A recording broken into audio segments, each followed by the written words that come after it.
Alright, magandang gabi po sa inyong lahat mga kababayan. Batang Maynila to AIDS. Ngayon po ay araw po ng Sabado, ika-25 sa buwan ng Oktubre itong 2025. At pag-usapan natin itong si Martires. Sabi ng iba, bakit si Martires na naman? Wala ka na ba ibang matapik? Meron po. Pero gigil na gigil kasi ako dito kay Martires eh. At hindi lang po ako ang gigil na gigil. Marami pong tao ang G na G. Galit na galit kay Martires. Kahit ito pong bayan muna. Itong bayan muna, gagalit na galit din kay Martires dahil po dito sa secret decision controversy. Ang tawag ko po dyan, secret deal. Malamang nagkaroon po ng secret deal. O kaya gentleman's agreement. Parang si Duterte lang. Diba? Yung ginawa ni Duterte gentleman's agreement with China.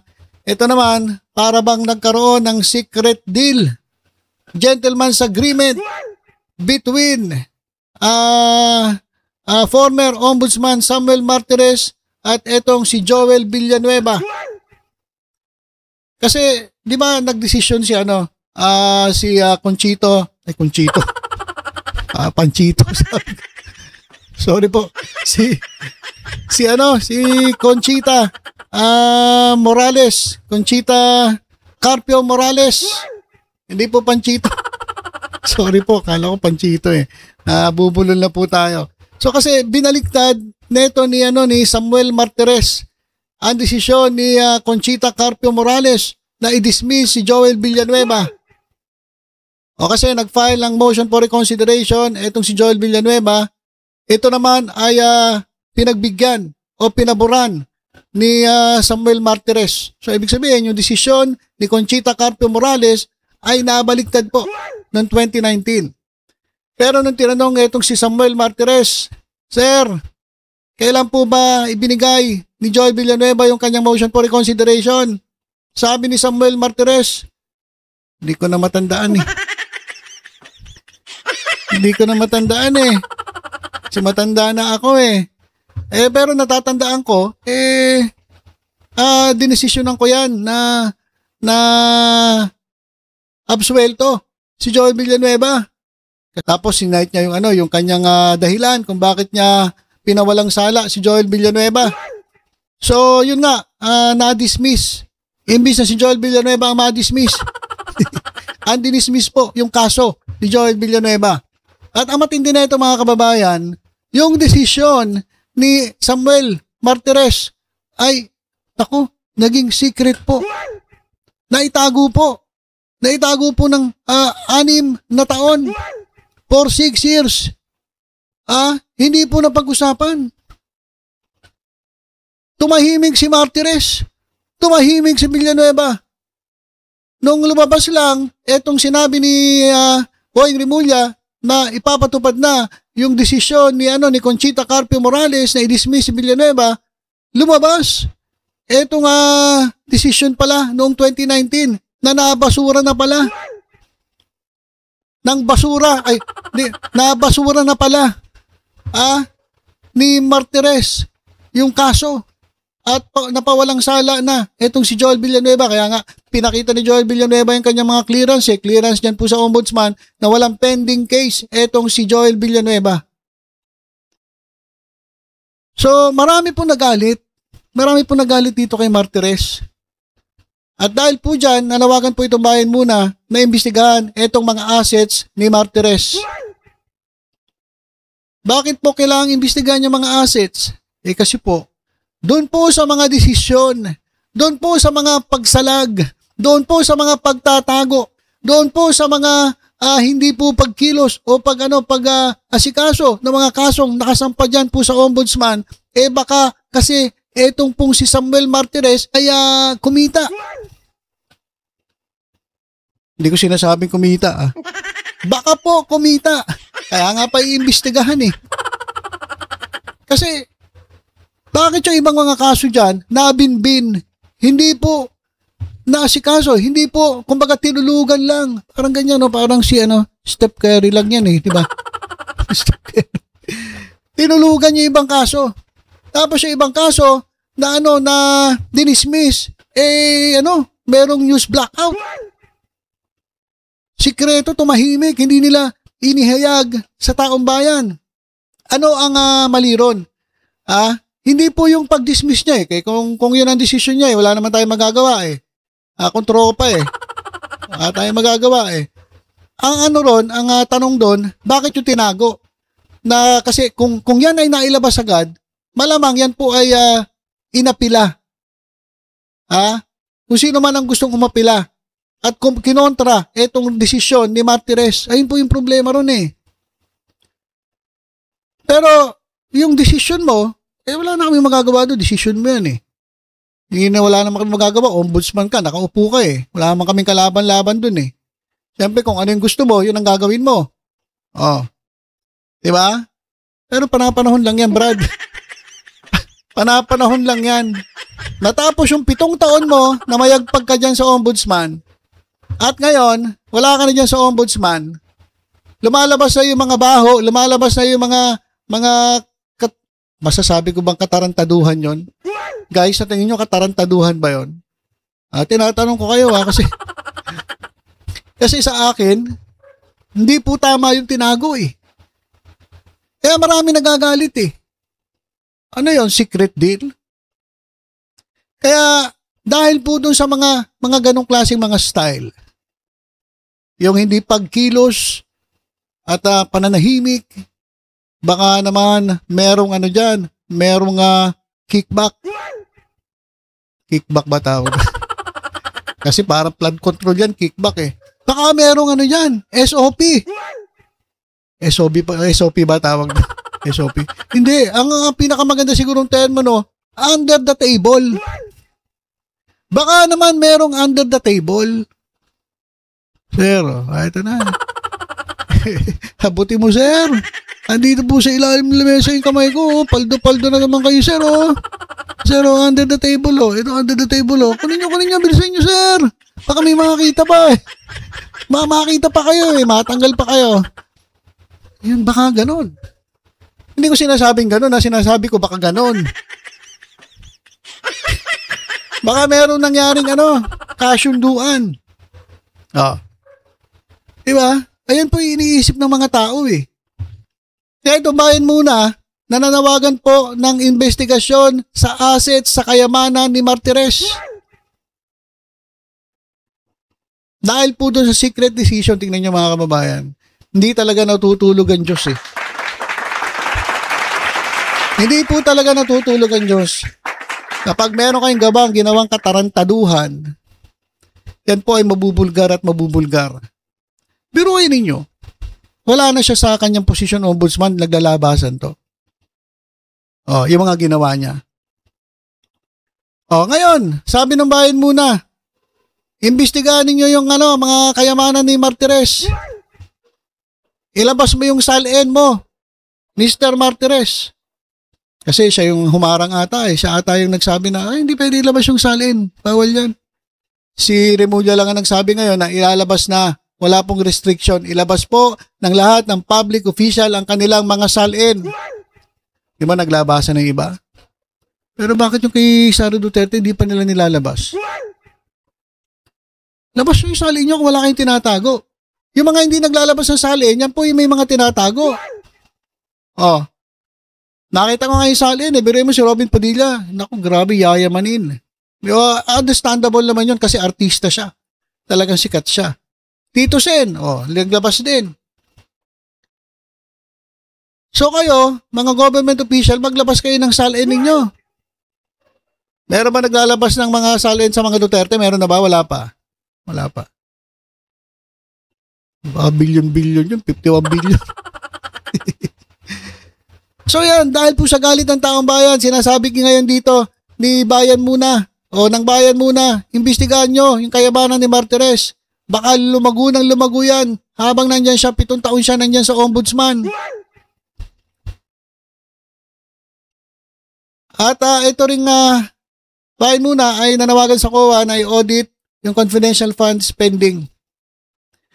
Bayan muna is pressing for formal investigation sa lahat ng properties ni Ombudsman Samuel Martires following the uproar. Yan, sabi ko sa inyo hindi lang ako nagagalit, hindi lang ako gigil dito. Napakarami po. Dahil dito sa kanyang alleged secret decision scandal. O, scandal na pala yan. Ano ba talaga, Samuel Martires? Ikaw ba ay naglingkod sa bayan? O sarili mo lang ang iniisip mo? O yung mga kakilala mo, yung naglagay sa'yo dyan, yung kaalyado na naglagay sa'yo, yung lang ba pinaboran mo dyan? Ayun ang mga dapat mong sagutin. At ipakita mo sa yung salin mo, yung kayamanan. Baka biglang biglang umangat, lumaki. Alam na this. Di ba? At etong decision, secret decision ni Martires, mga kababayan, ay talaga pong questionable at pwede daw pong mabaliktad. So sabi po dito sa post, a public dismissal cannot be erased in secret. If the dismissal was secretly reversed, it can be treated as a mere internal memo and undone. Sabi po yan ni former Solicitor General Attorney Florin Hilbay. Justice must live in the light, not be buried in shadows. Stand with truth, demand the enforcement of Villanueva's 2016 dismissal. Let justice be seen. Let the dismissal stand. Ayan po ang panawagan ni former Solicitor General Attorney Florin Hilbay. Hindi kasi pwedeng gano'n yung public na dismissal. In-announce po sa publiko yung pagkaka-dismiss ni Joel Villanueva, ni Conchita Carpio Morales, tapos yung desisyon para baliktarin yung ginawa desisyon ni Conchita Carpio Morales ay itatago mo, sikreto. Hindi pwede yun. Alam yun ay nagiging parang internal memo lang. Sabi rito mga kababayan ito po. Justice cannot be secret. Why Villanueva's dismissal must stand? Okay. Basahin natin Medyo mahaba-haba ito. Huwag ko na basahin siguro. Basta ang sinasabi niya, hindi pwede na patago yung desisyon na i-dismiss yung dismissal order ni Conchita Carpio Morales.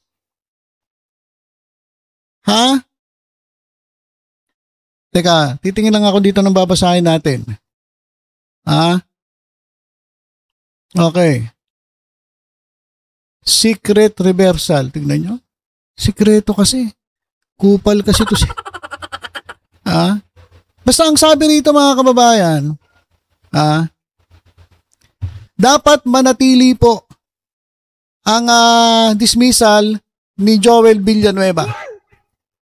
Because justice concealed is justice stolen.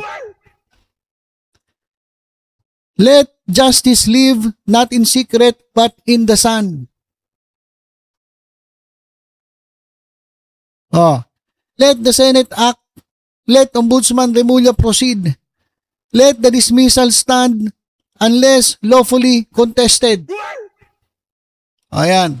Ayan po yung yung mga grabe Grabe yung mga salitaan todits mga talagang Basahin lang natin ilang sinasabi natin mga kababayan. Dapat si Martires ang ikulong, tagapagligtas sa mga magnanakaw. Let the dismissal stand. Sige nga guys. #let the dismissal stand. Paki-comment po mga kababayan. Isigaw po natin, let the dismissal stand. Kinakailangan manatili yung dismissal. Kaya i-comment nyo po mga kababayan sa comment section ng video ito, #let the dismissal stand. Pakilagay nyo po para marinig neto ni Martires na hindi tayo sang-ayon dyan sa ginawa niyang secret decision. So ayan po mga kababayan, yan po ang panawagan ng taong bayan. Let the dismissal stand. A public dismissal cannot be erased in secret. Let justice be seen. Let the dismissal stand. Ayan po, kaisa nyo po kami. Kasama nyo po kami sa panawagan na yan. dito sa panawagan ni former Solicitor General Attorney Hilbay. At ito pa mga kababayan, pag-usapan na rin natin. Ito pong si Yorme Isko Moreno ay binabanatan po ng mga DDS. Wala talaga sa ayos ito mga DDS na ito eh. Binabanatan na nila si Yorme. Ito mga kababayan, panoorin natin itong maikling video ito. Subukan niyong gawin yan sa harapan ko ngayon. Ihohoyo ko kayong lahat. Saan ka nakakita? Pera ng congressman.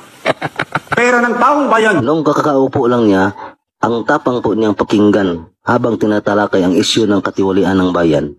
Pero napansin ko po na unti-unti yung nawawala hanggang sa minsan na ko na lang marinig at kung meron man ay hindi nagaano ka-intense ang pagtatalakay niya. Siguro po siya lang mismo ang nakakaalam sa tunay na dahilan kung bakit hindi na niya gaano tinatalakay ang mga isyong iyon. Okay, so merong nag-post dito. Ayan po, basahin nyo na lang kung sino nag-post. Sabi niya, bayaran ng gobyerno ang hayop na yan. Meron pa dito, huling termo mo na yan. Ayan, may mura pa. So, minumura niya si Yorme Isko Moreno Dumagoso. Dahil nakita niya na itong si Yorme ay madalas nakikipag-usap na kay Presidente Bongbong Marcos. Sabi na ito, sayang idol pa naman kita. Hindi ko alam kung taga Maynila ito Pero sinuportahan niya siguro si Yorme nung tumakbong mayor. At ngayon ito parang nagsisisi siya. At sinasabi na bayaran pa ng gobyerno itong si Yorme Isko Moreno. Tingnan ninyo yung mga utak. Itong mga utak talangka na mga Duterte supporter, mga DDS na sinuportahan si Yorme Isko Moreno noong nakaraang eleksyon. Tingnan nyo kung gaano kayo katatanga at kabubobo. Ang kikitid ng utak ninyo. Ang gusto nyo ata, kontrahin ni Yorme Isko Moreno ang gobyerno. Hindi nyo ba alam na yung ginagawa ni Yorme Isko Moreno ay para sa mga batang Maynila? Kung nagkipag-usapan siya kay Presidente Bongbong Marcos, ito nga yun pinakita pa niya sa picture Kung nakita niyo man nagkipag-usap si Mayor Isko Moreno dito kay PBBM, ito ay para sa ikauunlad ng Maynila. Alam nga namang intindi kayo mga DDS. Kayo mga DDS, taga Maynila ba kayo lahat? Alam nga namang unahin kayo. Kayo mga kupal na mga DDS. Kayo nga magugulo Nililing si Yorme Isko yung Maynila. Ginugulo nyo. Binababoy ninyo. Ginawa nyo yung sa Mindiola. O anong ginawa nyo? Pati yung mga nananahimik na establishmento doon, pinasok ninyo. Sino ba may kagawan yan? Yung may kagawan yan, yung gustong pabagsakin, etong si Presidente Marcos bilang presidente. Yung gustong iipo, yung kanilang idol. Yung kanilang vice presidente na gusto maging presidente. Wala namang ginagawa. Nasaan ba? Mas masipag pa nga si Vince Dizon si Vince Dizon, tingnan mo yung buhok ko na naubos ata yung buhok ni Secretary Vince Dizon ng DPWH. At nakita ko sobrang pagod na siya. Nakaganon na nga siya. Meron siyang litrato na nakaganon siya. Siguro sobrang dami ng problema. Mas marami pa siyang ginagawa kaysa dito sa Vice Presidente ng Pilipinas na gusto niyong ilagay bilang presidente. Mas ginagawa pa nga ni Vince Dizon yung trabaho ng Vice Presidente. Mga utak talaga itong mga didilis na ito. Imbis na suportahan nyo na lang, sabihin nyo na sinuportahan nyo si Isko nung eleksyon, pagka-mayor. Salamat kasi nanalo si Yorme. Tapos ngayon, may kipagtulungan ang national government sa Maynila kasi unang-una, baka hindi mo alam Brad, ang Maynila po ang capital ng Pilipinas. Hindi ba kayo natutuwa? Ang tatanga ninyo? Dapat matuwa pa nga kayo na tinutulungan ng national government ng Maynila na maging maganda, maayos, maunlad. Puro kasi kayo politika. Masyado kasi kayo mga panatiko. Sarili nyo lang ang iniisip ninyo, mga talangka kasi ang mga utak ninyo. Nakikita natin si Yorme nakikipag-usap sa national government para po sa kaiunlad ng Maynila, para po sa kapakinabangan ng mga batang Maynila. Hindi po niya ginagawa yan. Kasi alam niyo kung intindi kayo mga didilis, baka lumubog ang Maynila eh. Si Mocha nga eh. Wala magawa eh. Tango lang siya ng tango dun eh. Diba kapag may report si Yorme, nandun si Mocha, DDS yun oh. Tango siya ng kango. Alam mo kontrahin niya si Yorme. Ay hindi naman naglilingkod si Yorme sa DDS. Naglilingkod siya sa mga batang Maynila. Tapos mumurahin nyo, sabihin nyo bayaran. Bobo talaga to. Mga didilis na ito. Nagsiselos ba kayo? Nagsiselos kayo? Ang feeling niyo itinakwil na kayo, yung mga DDS ni Yorme? Iba naman kasi si Yorme. Si Yorme kasi, sasabihin na naman ng iba dyan. Dati hindi mo nga sinuportahan si Yorme. Oh. Tapos ngayon todo puri kay Yorme. Hindi. Alam niyo kung bakit ganon? Kasi hindi po ako panatiko. Sabi ko sa inyo, kung mali ang ginagawa, mali yan. Pupunahin natin yan. Pero kapag tama ang ginagawa, papalakpakan ko yan. Kaya anong pagkakaiba natin, sa inyong mga didilis. Kasi kayo mga didilis, kahit mali na, pag ginawa ng idol niyo, palakpakan kayo, para kayo mga tanga. Kahit mali na. Oh. Kayo, ngayon ang mga panatiko, ganyan ang mga panatiko, ganyan kayo. Kaya hindi asenso ang Pilipinas kapag inintindi kayo mga didilis. Nagagalit kayo kay Yorme dahil madalas kausap ni Presidente Bongbong Marcos. But ano ba pinag-usapan nila? Para sa ikauunlad ng Maynila yung Brad. Ang tanga mo. Sino ka man? Anong gusto nyo? Gusto nyo? Intindihin na lang kayo lagi, Sara Duterte, na labanan ng gobyerno kasi ako DDS ako, lalaban ako sa gobyerno. Hindi ganon. Kayo mga DDS, tingnan nyo maigi yung mga sinisigaw ninyo. Pag lumampas na kayo sa limitasyon, hinuli kayo, dinakip kayo, iiyak-iyak kayo. Nakakahingi ba kayo ng tulong doon sa sinisigaw ninyo? Nakakahingi ba kayo ng tulong doon sa pinagtatanggol ninyo? Nakakahingi ba kayo ng tulong doon sa pinagsisigawan ninyo? Hindi na nga kayo pinapansin eh. Mga uto-uto kasi kayo eh. Oh. Kaya, wala talaga.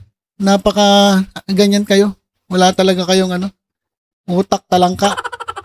Mga crab mentality. Yan, meron kayo crab mentality. Hindi ko na nga tinatapik yung anak ni Atienza eh. Dahil ayoko talagang itapik yun. Yung iba, pinagkakitaan pa nila eh. Ako ayoko talaga itapik yun. Kahit yung nadadawit yung DDS. Diba? Pero inyo, may nakikita ako na na nga yung bata. Tapos binabanatan pa rin ng DDS. Dahil nga daw yung bata, tuwan-tuwa daw nung nakulong si Duterte. Grabe. Hindi nyo ba pwede i-spare na yon? Wala na nga eh. Tapos, tinatapik nyo pa, pinagkakitaan nyo pa. Hindi ko kaya yung ganon. Hindi ko kaya yung gayon. Kaya kahit trending siya, hindi na. Kaya ito na lang si Martires, ang binabanatan ko. Si Martires, si Secret, ano ba tatawag natin dito? Si Mr. Secret.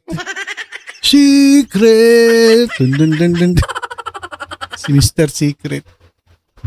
So, mga kababayan, eto pong si Martires ay paimbestigahan po yung kanyang mga kayamanan. Para ma-check lang naman. Kasi baka biglang naging yayamanin to ng mga panahon nung siya umupo bilang ombudsman kasi nga meron po mga may mga kaso na hindi pala natin alam meron palang gumagalaw-galaw doon. May mekos-mekos pala na mga nangyayari. Kaya nga sabi ko sa inyo, sir, sa ilalim sir. Ano yan? Sir, nasa ilalim po ng lamesa, abutin niyo po. Dali niya, baka makita po. Baka maraming ganong nangyari. Kaya iba dyan kasi mga nanahimik na lang At tungkol kay Yorme, kayo mga DDS, ayusin yung mga utak ninyo. Dapat maging masaya kayo para kay Yorme. Kasi yung pagtulong o yung pagkipag-ugnayan niya sa national government, hindi po ito para sa kanyang sarili. Para po yan sa mga batang Maynila. At tandaan niyo, hindi po naglilingkod si Yorme sa DDS, hindi po kayo ang pinaglilingkuran ni Yorme. Siya po ay naglilingkod sa taong bayan dyan po sa lungsod ng Maynila.